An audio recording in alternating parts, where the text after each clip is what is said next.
പത്മ, ഇനി എന്റെ ക്ഷമ പരീക്ഷിക്കരുത്. ഇത്രയും വലിയ സംഭവങ്ങൾ കഴിഞ്ഞു പോയിട്ടും അതൊക്കെ സമാധാനമായിട്ട് അവസാനിച്ചു.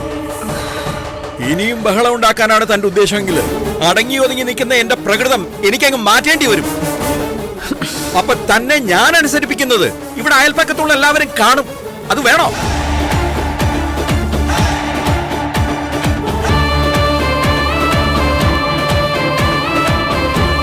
ഈ വീട്ടിലെ വാഹനങ്ങൾ ഇവിടെ ഉള്ളവർക്ക് സഞ്ചരിക്കാനാണ്.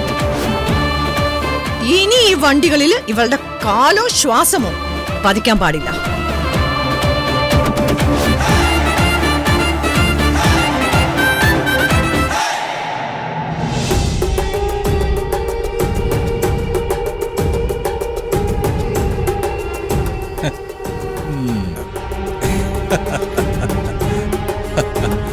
മാറ്റം കൊള്ളാല്ലേ അച്ഛാ? നീ എങ്ങോട്ട് പോവാ?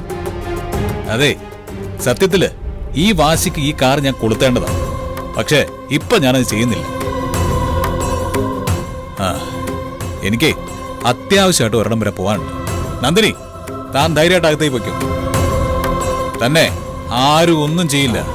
ബിക്കോസ് തന്നെ ഞാൻ കെയർ ചെയ്യും.